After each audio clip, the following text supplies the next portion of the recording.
You're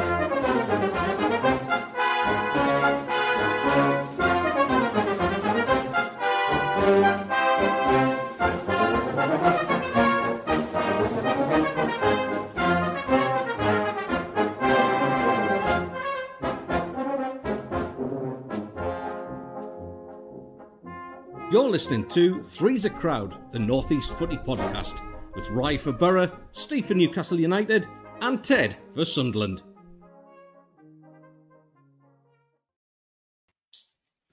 Oi, oi, Savoy! Good morning, everybody. Good afternoon, wherever you are tuning on around from this beautiful world of ours. Welcome to Three's a Crowd, the Northeast Footy Show podcast. We have Steve Wraith from at NUFC Matters and at Ted the Mackham, who is on holiday, but we've roped him in from his hotel room and we've told him to come and show up because we're sick of you being unprofessional. So here he is, Teddy boy. Thank you for joining us. I have gone for a younger look today as well. Thank you for the comments that were left on the pod last week about three old men. I've tried to make myself look a bit younger this week. I can't match up with these two anymore. So wow. We come to you today with a quick one. We want to talk about the deadline day transfers. Obviously, there was a lot happening for all three Northeast clubs. Middlesbrough making a fantastic signing.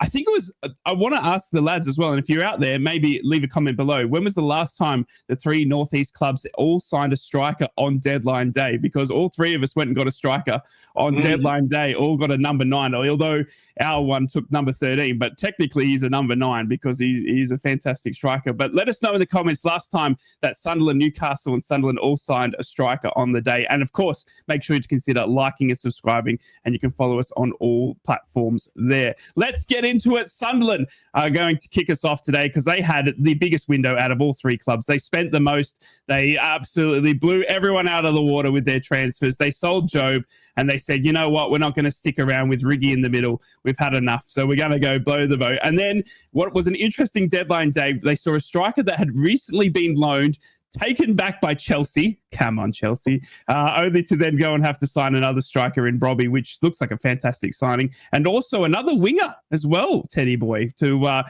maybe to cover the injuries of Mundell potentially, but it also gives you more strength come the AFCON in December as well. And obviously the December's fixture is amazingly tough for Sunderland. But let's talk about it. The main one, mate, for me, obviously, Brobby coming in needed to happen because Mark Gué, I believe, is it? Gué? I'm going to go with Gu, is it? Gué? Gu. Yeah. You. See you later is what we said to him because he was on loan for 2 weeks and Chelsea took him back in a recall. The streets. Crazy. So now for the streets will never forget, right? Easy.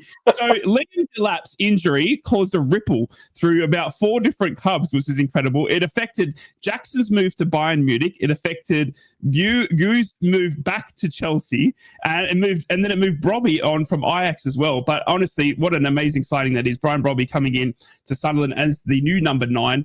How do you feel about that? And obviously, how did you feel about losing Mark? I mean, you didn't really get to experience him.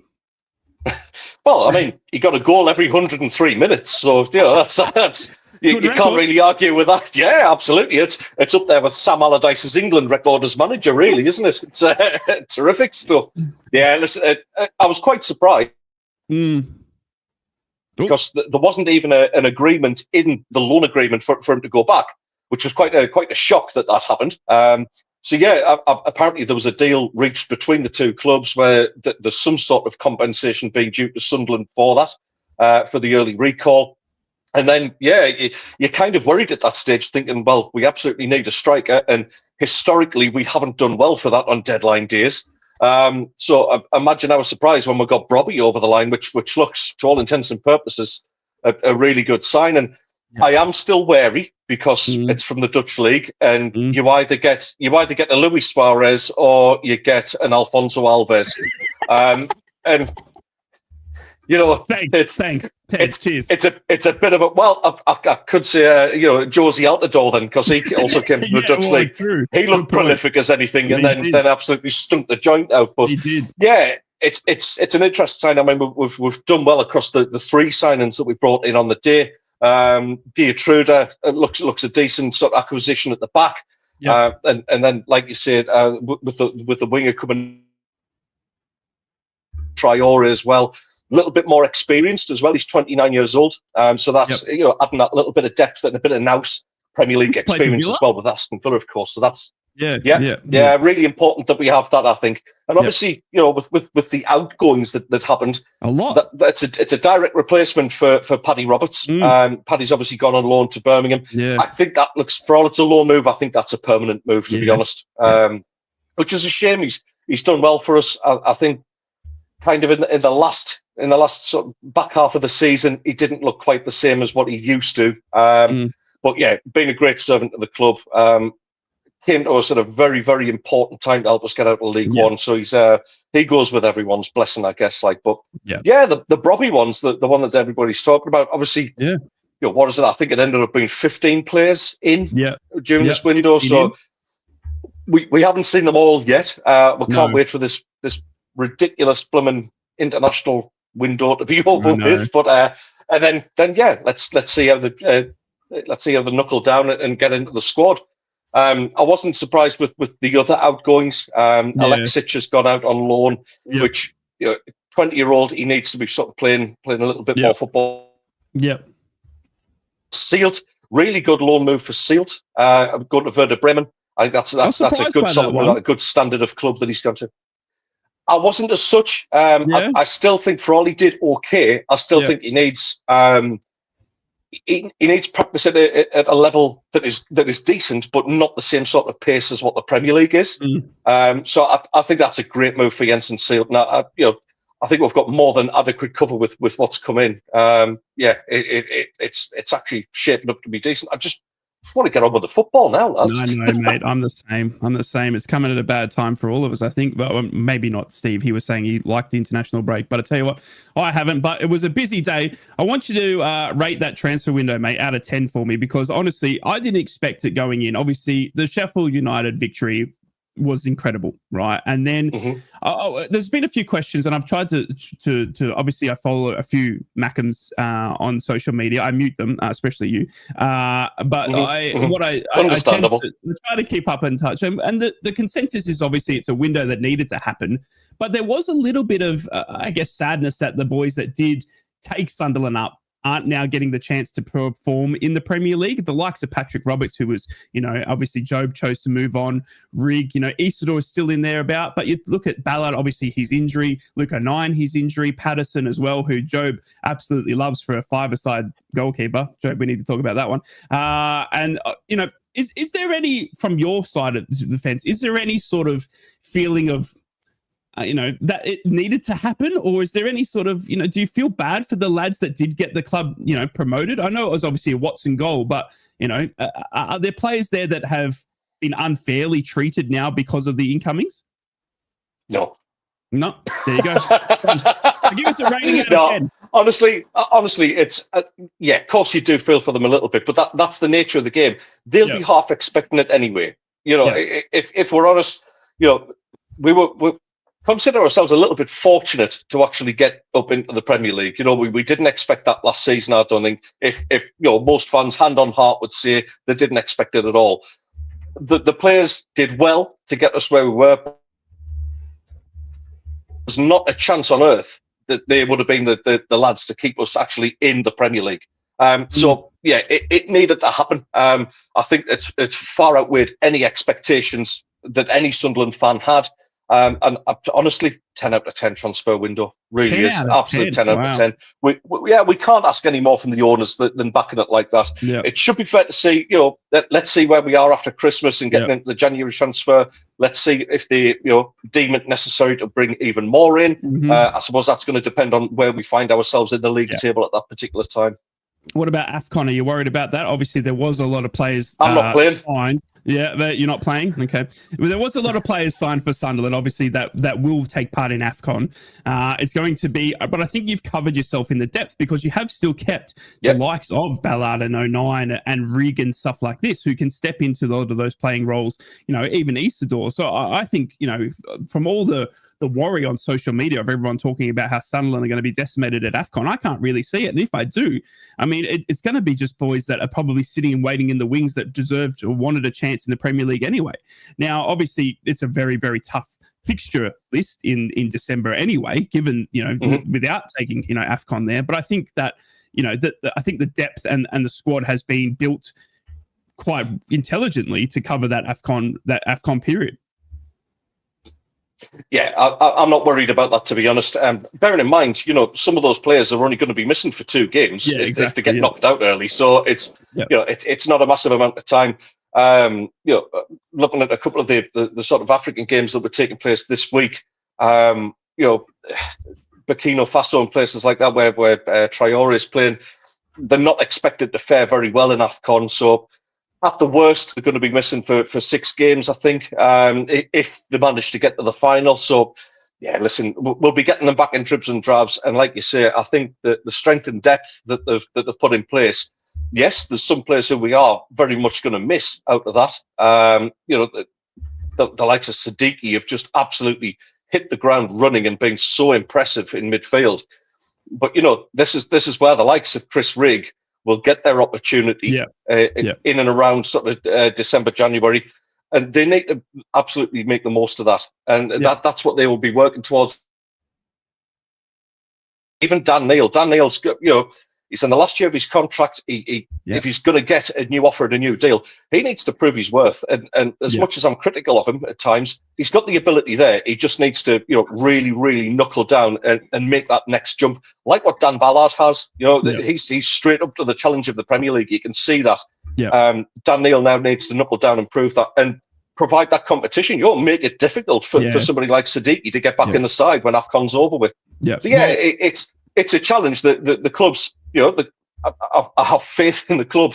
Never thought I'd say that this soon, but I've got faith in the decisions they've made to actually, provide a little bit of strength and depth. So and don't forget, there's still actually some free agents out there who look pretty useful. So it's not beyond the realms of possibility that we go out and flesh that squad out even further, if necessary, of course. If necessary. Well, it's going to be an interesting watch now to see how Sunderland cope with the rigors of Premier League. Obviously, I think the board and obviously the backing that they've given Regis, you couldn't have asked for much more going into the Premier League. If you look at Leeds and you look at the likes of what Burnley have done as well, really is. I mean, they have, you really have set up out of the best I've seen in the past couple of years. And I don't think you've gone for, I think from the, we've spoken about this a lot on this pod. We've seen a lot of the teams that have come up in previous years kind of set up for another year in the championship by buying the best championship players, if that makes any sense, in terms of Ipswich and the likes of Luton Town. When they came up, they bought really good championship players, Jack Clark and all this sort of stuff, which kind of for me is like, well, that's great. But when you come back down, do you know what I mean? You need Premier League proven players, and you've gone and gotten Xhaka and all this sort of stuff. So I think it's an interesting backing, and I think you've done very well to back Regis in that regard. You have lost Alan Brown. Obviously, that's a massive loss. I think, unfortunately, you will be relegated because you've sold your best player, arguably, who played on a broken leg. And is one of the strongest players. He went on to, let me just read this best club in Middlesbrough. He went on to Middlesbrough. The first time, by the way, Middlesbrough have taken both a loan signing from Sunderland and Newcastle. I did my fingers the other way around there. From both the Northeast clubs because, well, who doesn't want to come to Middlesbrough? Obviously, Matty Targett does and Alan Brown does as well. Just a quick We do help out the smaller clubs as well, right? You say the top of the We've done the same with Darlington and Hartlepool as well, haven't we, Steve? We've done this a lot. Middlesbrough's like the new Spennymoor. Talk to me about Alan Brown. What can Borough fans expect from the new loan signing in Alan Brown? A very, very dependable player. He's nothing flash, don't get me wrong, but he does simple things well. It's one of these. We've all known the game, and Steve, we've sort of been involved at that non-league level and Sunday league level and all that kind of thing. Yeah, Alan Brown's one of these who'll win the ball and pass it 5 to 10 yards and just keep things moving. He's just a solid player. He's a 7 to 8 out of 10 every week kind of player. At championship level, he's one of them who I don't think he would make the step up. And if Middlesbrough, please, I hope you do get promoted this season. Easy walking. well, so far it's looking good. But yeah, he's one of those that you wouldn't take him up on a permanent contract if you did get promoted. He's not Premier League quality, unfortunately. Yeah. What he is a very, very good Championship player. He brings stability. He's a good guy around the dressing room by all accounts. He's upbeat. He's got no ego whatsoever. He's just a really, really solid, dependable squad player, and I think it's a perfect fit. It really is. I think he'll do well there. I kind of thought maybe trio. Say again, sorry. It kind of sounds like me to this trio. No, I'm losing connection there. Sorry. My mum always said, if you can't say anything nice, don't say anything at all. Yeah.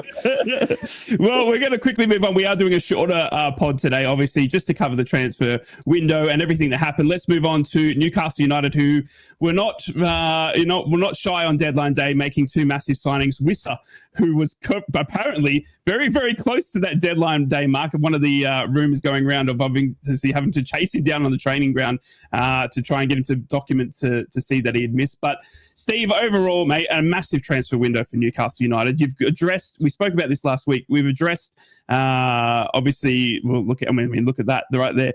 You've addressed some of the areas you said you needed to, but it was obviously plagued by the Alexander Isak news. We have seen him get his deadline day move to Liverpool, which was obviously, we saw it coming, but was it going to happen? Was he going to then rot in the reserves? He hasn't. He has gotten that move to Liverpool, which obviously opened the door for you to go and sign Wissa as well. Obviously, transfer deadline day, mate. Seeing Isak out the door. Let's talk about that one first, mate. Happy to see the back of Isak after everything that had been put through? I mean, look, he was a good servant of the club at the time that he was there. Just soured his legend, really, by the way that he behaved in getting his move. I thought it was completely different to Wissa. I've seen lots of fans having a pop saying that Wissa was the same. Well, Wissa had it in writing, and people are saying, well, have you seen it? I mean, obviously I haven't, but, the bottom line is that Wissa came out and made a statement and said, I've got a written agreement with the club to go and explore the options. If he hadn't got a written agreement, I'm sure that the lawyers and legals would have been all over that and he would have been held to account. So, Wissa had an agreement to go and find another club. If a club came in and bid, then that was it. But Isak, ruined everyone's summer in it from a black and white persuasion. It's been an awful summer. Should have been a summer of celebration. First trophy in the cabinet for many years. Money to spend in the summer and a chance to strengthen the squad. But it's just been overshadowed by Isak. But it's in the past. It's in the history books now. We'll move on. As for the transfer window, it's been a positive one. Steve Hasty, who does the Amigos with us, the way he described it was, we've strengthened the squad, we've weakened the team slightly, and I would probably agree with that, because you're taking a 25 goal striker out of your team and giving it to a rival, and you're bringing in two players, one who's got great Premier League experience and scored 19 goals last season, none of them penalties, of course, and you're bringing in an unknown. Baltimore is a gamble. As Isak was a gamble. You've got no guarantee that a player will come from a foreign league and be able to hit the ground running. A lot being made of the performance of Germany the other night and the fact that he was playing. But Eddie Howe is a very good coach. We've seen it. Joe Linton was the biggest waste of money that Newcastle fans had ever seen. A year and a half later, you wouldn't have him out of the team. So I'm sure that Eddie will get a tune out of Voldemort. I'm sure Wissa will hit the ground running. Very happy with the loan deal. I mean, Barry Hogan's in the chat asking, why don't we use the loan market anymore? Well, we did, and Ramsdale is the exception. I think Ramsdale is a hell of a signing. I think we all agreed on that last week. That it's improving Newcastle in the goalkeeping level. And then, again, I mentioned them last week. We brought in Malik Chow, right-sided centre-half, who will be ultimately a replacement for Fabian Schär. We brought in Elanga, scored for Sweden, of course, a couple of nights ago. Looks very sharp, and I'm sure we'll get better, as time goes on. And we've probably picked up a snip and we've weakened one of our rivals in Aston Villa by bringing in Jacob Ramsey. So, that net spend of over £280 million is great, and selling Isak means that we've got money to spend in the next windows. So January, pretty much like Sunderland, if we need to strengthen, we can without rocking the boat with PSR. And ultimately, when it comes to the summer window next year, Newcastle will be able to do the same again. ultimately, as well, the other big signing for Newcastle is David Hopkinson, who's come in. Yep. Probably one of the worst secrets in Newcastle United's football club that he was coming in. He comes in with good pedigree. He comes from being more of a commercial director at Real Madrid, but of course he ran Madison Square Gardens, and this guy's CV is very good, and I think that once we get the director of football in, which will be very soon, that will be all the ducks in a row again. And we've just got to hope that we have better luck with the director of football than we've had with the last two. I expect training ground announcements, and I expect a ground announcement this season as well. I think we'll find out whether we're moving to a new stadium. I think things will start to move quite quickly now that those people are going to be, ultimately in place. But yeah, good window. Happy with the window, right? And let's hope that the players can hit the ground running. I'm not unduly concerned or worried. We've got a good team. We've got a good dressing room, and finally that elephant in the room has moved on. Yeah. Speaking of that elephant, Teddy, we'll get your thoughts. We have got the cat coming up in just a moment, but just before, no, it wasn't a reference to you, Ted. Don't take it personally. I'm talking about the elephant in the room. I know, put a couple of pounds on over me holiday, but Jesus. Look, I love you just the way you are, Ted. Okay, don't need to impress me. Okay? That's gaslighting. Let's get your thoughts before we go to the cat on the keyboard. Isak, mate, obviously left for Liverpool. Your thoughts on obviously getting that done? I mean, you said it on the last week on the pod how disgusted you were in the behaviour of Isak and the way he treated Newcastle. Any player that does that. Yeah. I mean, ultimately, he's kicked and stomped and he's got his move to Liverpool, mate. Your thoughts? Good riddance. Just because he's going to Liverpool doesn't mean he's actually going to be a success either. You look. The last time that Newcastle pulled this one off, it was Andy Carroll, and he absolutely stunk out Anfield. Yeah, so he's not guaranteed to do well there. And I think, I echo what Steve was saying about Valdemada. Obviously, I'm on holiday with Dr. Mick, who's a staunch mag as well. Yeah. And he watched the Germany game and said, actually, Germany stunk. It wasn't just a case of Valdemada having a bad game. The whole German side were pretty pants by their own high standards. So it's nothing to read into it all, that, to be honest. Let's face it, Emil Heskey used to be all right in an England shirt, but he was crap the rest of the time. So, it swings and roundabouts ultimately, isn't it? No, I think it's good. Certainly the sporting director move is good. I meant to add, getting these backroom people in place and the right people in place is so much more important than what we probably appreciate as fans most of the time. Sunderland have done a similar thing with the new chief financial officer. Very interesting stuff as well. Papa Dimitru, I do apologise, has come in and he's registered a new business out of Black Cat's house, which is all about rugby sevens. So it should be interesting. We might see some rugby coming to the stadium, like some big tournaments, things like that. Whatever, with what's happening at Newcastle, with potential new stadiums, the training ground, what's happening at Sunderland, what's happening at Middlesbrough, it's just looking like a great time for North East football right at this minute. Yeah, you're not wrong. You're not wrong. It's been a fantastic window. We're going to talk about Middlesbrough and wrap up, obviously, the other signings. But first, it's time for everyone's favourite cat on a keyboard. It's time for Troll of the Week.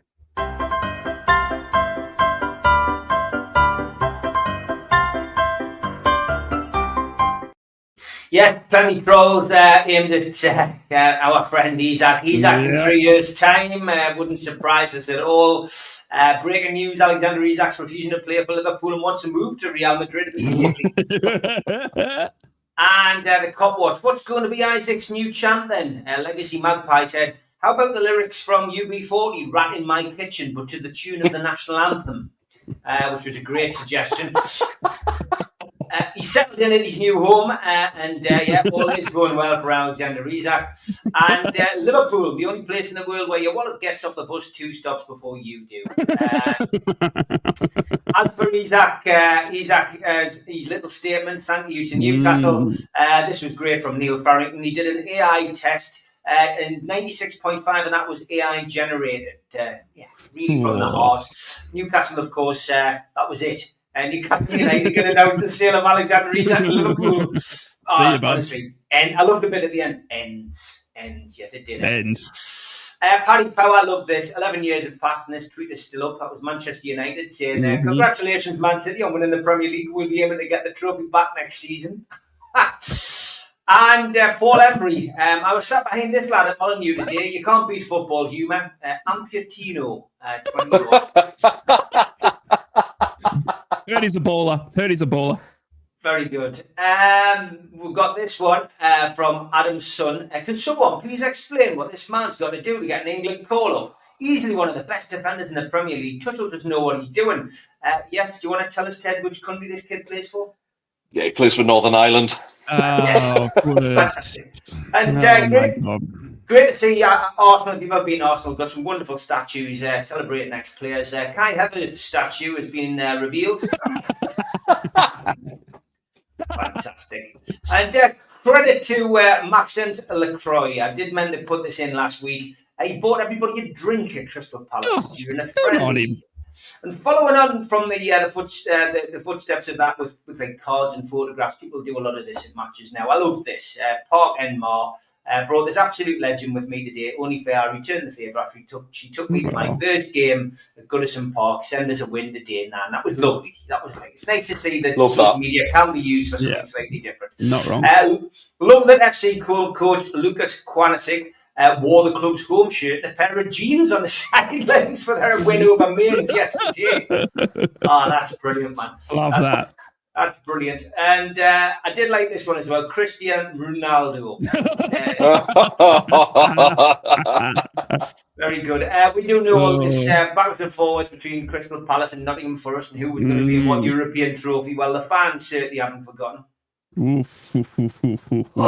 very good.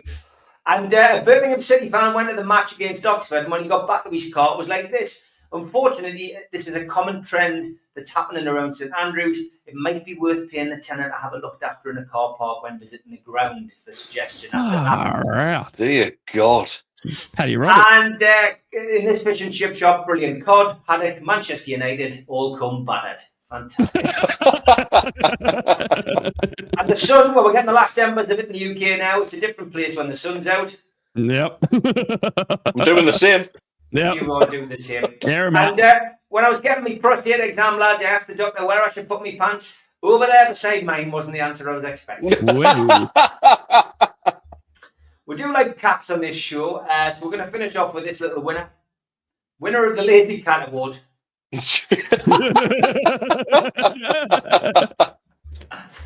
If you've got any tweets, then please send them over to me by email, nufcmatters8092@gmail.com, and we'll feature them on the show next week.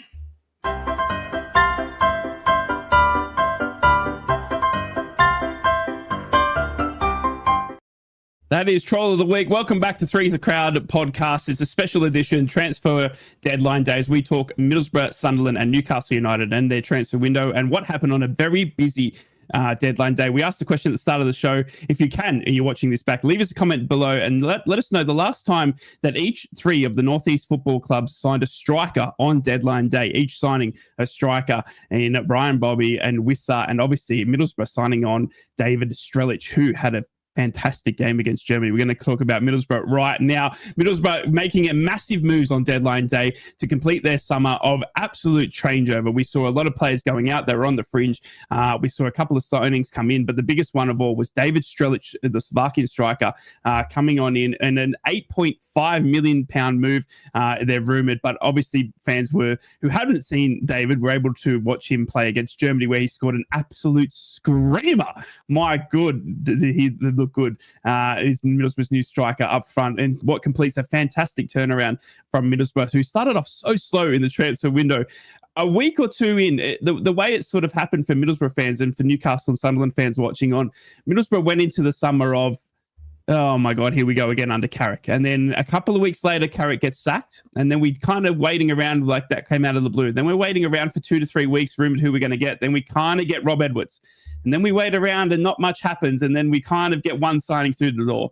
And then we kind of wait around, and then all of a sudden come the transfer deadline deal. We've had 13 players come in, 11 go out. I mean, it's been a massive turnover for Middlesbrough playing group, and it's been a fantastic show of support for Rob Edwards and his new look squad, which looks absolutely fantastic, I must add. He's added speed, but David Strelic is a fantastic signing, our striker, who comes in to compete with Tommy Conway. Tommy Conway scored 2 in 2 now, and our number 9. David Strelic has got a big ask to knock Tommy out of it, but it's just good competition. We saw David, and I'm not sure if you saw it, Teddy Boy. He scored against Germany midweek, which was a fantastic goal from our new striker. But Middlesbrough obviously finishing off the day as well with Alan Brown, the loan signing from Sunderland, who comes in just to strengthen that midfield, because we did let Dan Barlaser go out on loan. And the one first close to my heart, Tom Glover, our Australian goalkeeper, was released. Obviously, he's been asking for a move for a couple of windows. Middlesbrough fans, I can reveal, he has been unhappy sitting on the bench as our number 2 goalkeeper. He obviously featured in that Doncaster performance, the game we don't talk about, and he's wanted to move for a couple of windows to try and secure his move so he can make the Socceroos team for the World Cup next year. Well, we've released him, and we went and signed John McLaughlin, the 37-year-old Scotsman, who is a very Sunderland. Ex-Sunderland, yeah, exactly. I think he's been around the system quite a bit, coming from Swansea, but 37-year-old backup goalkeeper, which I think is a smart move, obviously, as well. Middlesbrough obviously had a massive task to move some of these fringe players on. They did that, I think, and then some, but none more so. Obviously, Marcus Force going down to Bolton, who I think is a fantastic signing for them. Dan Barlaser, who was going to be way behind Hackney and Morris in that midfield. Alan Brown coming in to back them up as well. Then adding speed in Sonjay Hansen, Callie Sene, who was fantastic as well, and then David Strelic. I mean, I think for me, it's a 10 out of 10 window. I can't remember Middlesbrough being, this active in a window so late on. And one thing for me as well is what I can say to you now, Borough fans, is you can see here, this is when Middlesbrough's transfer team and Kieran Scott and Chris Jones were allowed to do their own work. We saw the signing of Kelechi Iheanacho. Good luck at Celtic, by the way.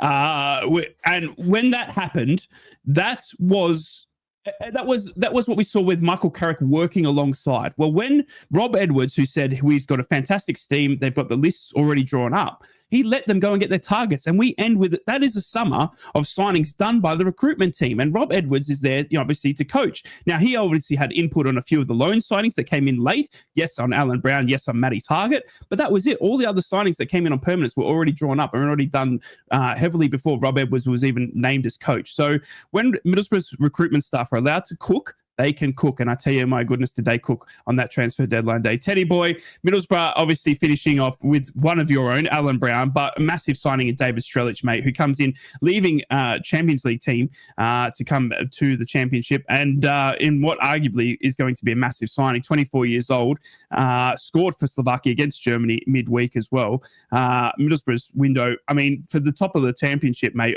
it looks a hell of a squad now for me. Yeah, it does. You've gone out and strengthened exactly where you needed to. I was the only surprise for me was that you didn't go for a first choice goalkeeper, but let's see how that develops, because you could still do something in January on that. But I think you're pretty secure there. John McLaughlin will not let you down. He was a big favourite at Sunderland. We would have probably preferred if we'd kept him there, to be honest, but instead he wanted to move to Rangers back at the time.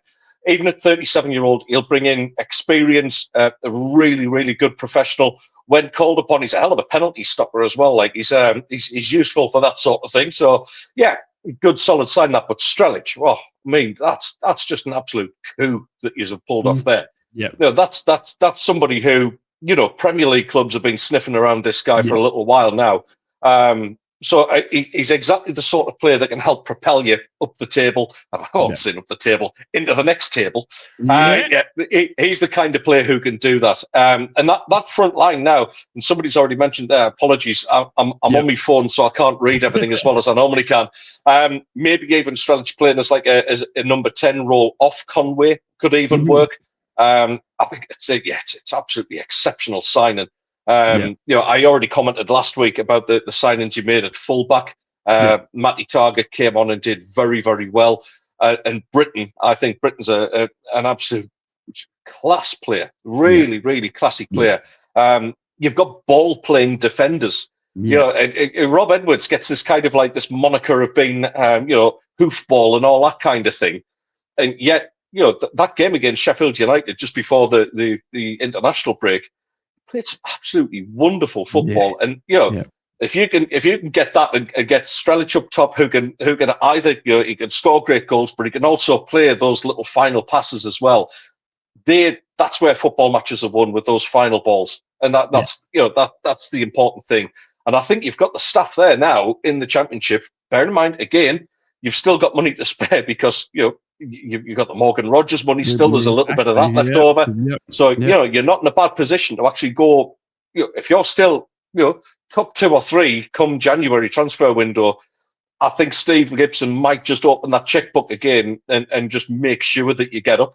Because the squad as it looks right now, very, very impressive signings. I've been very impressed with that. And like I say, great time for the North East clubs, and I want Middlesbrough up there as well. I absolutely want Middlesbrough up there. So, well done, Steve Gibson. Well done, the recruitment team. Like you say, that's where Michael Carrick was getting it wrong by wanting a couple of his own signs. I mean, have you seen the state of Iheanacho at Celtic? It looks like he's already been hitting the Glasgow takeaways. It's wild, mate. It's wild how the man keeps getting a game. Thank you all for the 420 watching live. We do appreciate your support. We do love each and every one of you. Thank you so much for supporting us week in, week out. Honestly, I think it's been a fantastic window for Middlesbrough in terms of moving some players out as well that we needed to as well. There was lots of fringe players there that unfortunately, weren't going to get a game and we're just going to be taking up a wage. Well, Middlesbrough were able to move them off. But Steve, mate, we've made a fantastic effort. Obviously, top of the championship table.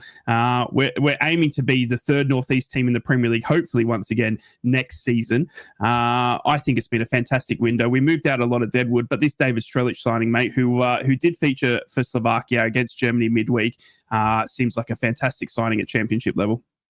Yeah, great signing. And I'll reiterate what Ted said. It's been a great window. The recruitment team have done very well. Yeah. We covered it last year, but it was going stale under Carrick. Carrick will go on, and I'm sure he'll become, a good manager elsewhere and do very well. But it had gone stale, and Edwards has come in and just changed things. He's been, the purse strings have been unleashed, but the recruitment has been key. And we know that it's a marathon, not a sprint. The Championship, it's not done in, no league, in August, September reflects usually what the league's going to look like in May. But it's all about having that kind of ability to win a game in, any type of game. You need to dig in the Championship sometimes. Other times, you need to, alter your formation and play defensive away from home. There's so many different ways of winning a football match in the Championship, but it's having that kind of consistency. That's the key. And you can't afford to have a blip in the Championship because there's so many games. You can't afford to have that run of, draws and the odd defeat. But then you can pick yourself back up. And of course, the playoffs are there as that kind of, dangling carrot. If you're not good enough to win the league, you know that you've got that opportunity.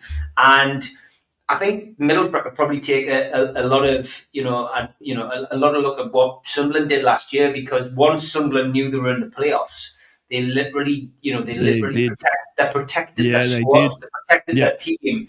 And I remember sitting doing this podcast going, what on earth are they doing? And going into this, and it's the crest of a slump. But, look what happened. They went. You weren't the only one.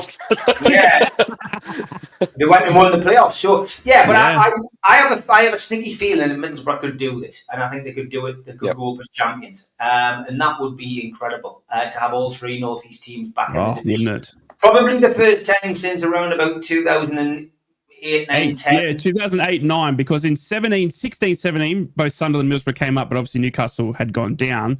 But the last time all 3 of us were there was, 2008, 2009. Newcastle and Middlesbrough we both went down, we had Gareth Southgate, and obviously you had Alan Shearer, I think, as your temporary manager at that point, and we both went down. We went down on deadline day with a loss, on the last day of the season with a loss to West Ham. And I think Sunderland tripped over and hurt themselves, and nobody cares what they did. But us 2 obviously went down to start the rebuild. But that was the last time that we saw all 3 of these beautiful Northeast clubs in the Premier League. Lads, before we wrap it up, we're going to get some predictions now. The window is shut. We know what team we have got going forth through now till January. We want to see some predictions now from each of these three teams. I want to see where you think your club is now going to finish. Obviously, there's a couple of leagues to talk about there from Newcastle, but the one obviously we need to talk about is league performance. Where you think prediction-wise, now with the squad you have been given, you are going to be, let's say come Christmas, doesn't mean to be end of the day because we've got another January window ahead of us. Let's say come Christmas, your prediction, Teddy boy, we'll kick it off with you, mate. Sunderland, who had a massive window. Come Christmas Day, mate, we're sitting there, we're talking about your Christmas cake recipe. We're all enjoying a nice slice of, of turkey or ham, whatever you're choosing. And we're talking about Sunderland being in what position come Christmas Day? This is a really good one. You've sprung this one on me as well. I know, right?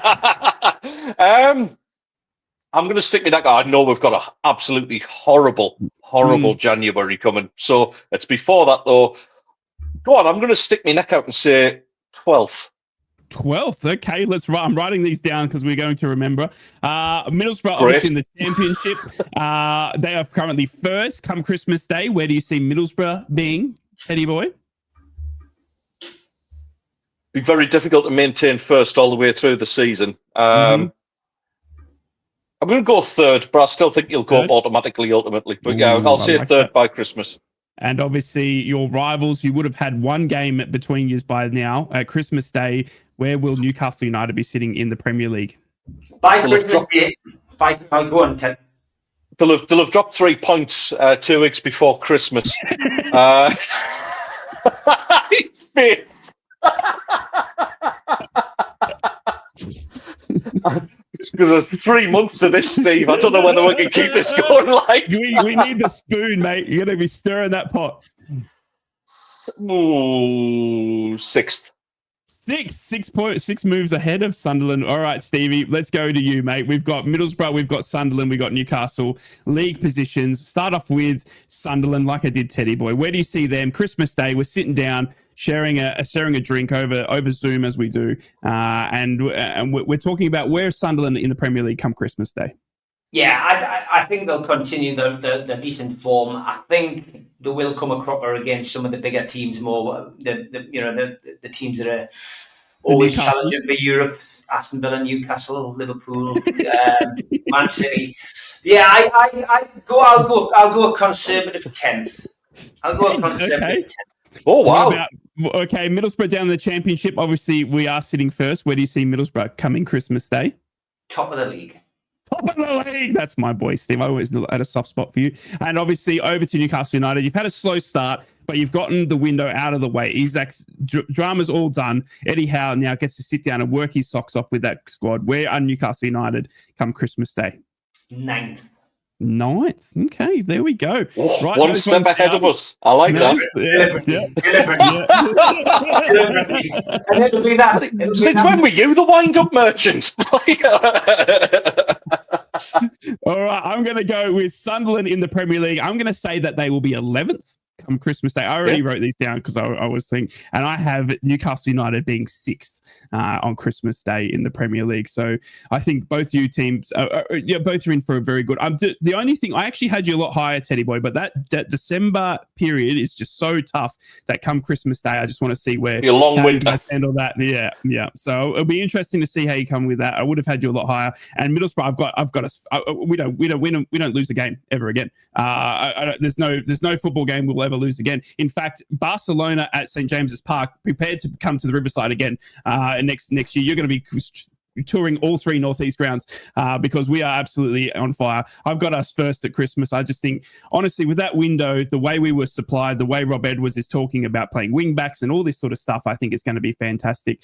And I think it's just we're in for a mighty, mighty season leading into another World Cup, lads, which it is international break. Congratulations to England beating Andorra for the 16th time in Tuchel's small reign. I swear England only play Andorra. I haven't seen England play anyone else, by the way. I don't know what's going on there, but Australia obviously getting a win over their compatriots in New Zealand yesterday as well in a friendly. So good luck to all the international teams. Teddy boy, enjoy your holiday. Thank you for making time for us. Good, sir. I just want to give a quick shout out because a good mate of mine actually just popped up in the chat there, Kane Hobbit, who's one of the greatest techno DJs trans DJs, in the northeast. So cheers, Kane. Thanks for joining that, mate. But yes, lads, I'll be back in the homestead next weekend. If we're having a show next week, of course. I'll take over the responsibilities. But thank you for your patience with me being on holiday, boys. No. Everyone loves you, Teddy boy, except for the Mighty Borough fans. I mean, no, we obviously... And Jermaine Pennant, who is always welcome on the show. Stevie, lad, you've got a big, obviously, international break, mate, but leading into Newcastle. Champions League ahead of you. Barcelona at home, mate. What a season we've got to look forward to now in talking Newcastle United. Massive season ahead, mate. Obviously, we can see what Newcastle can do in the Champions League. Tough draws, mate, but, looking forward to Barcelona at home, surely. Yeah, not long now. From Barcelona to Bradford. That's what we've got. Incredible, isn't it? Carabao Cup defence. Yeah, looking forward to it all. Plenty of games to come up, and hopefully, back on a Saturday next week. We've got Wolves at home next Saturday, so maybe we can do the show next Saturday, 10 o'clock before the game. Yeah, we'll definitely try and do the show next Saturday. Middlesbrough have Preston, Sunderland, who we got coming back from Teddy Boy. Crystal Palace. Crystal Palace, that'll be a good game to watch as well. Yeah. After all their moves, and Guehi as well. What an interesting saga that's been. All right, ladies and gentlemen, boys and girls, that's it for Three's a Crowd. Thank you for joining us for the Deadline Day International Break Special. We have got to shoot off. We'll be back next Saturday to preview all the games and always talk Newcastle United, Middlesbrough and Sunderland right here on Three's a Crowd, the only Northeast Footy Show podcast. It's bye for now. Take care. Thank you for joining us. We love you and always for the support. Good luck to everybody in the Great North Run. Three's a Crowd podcast will return. That's not a threat, it's a promise.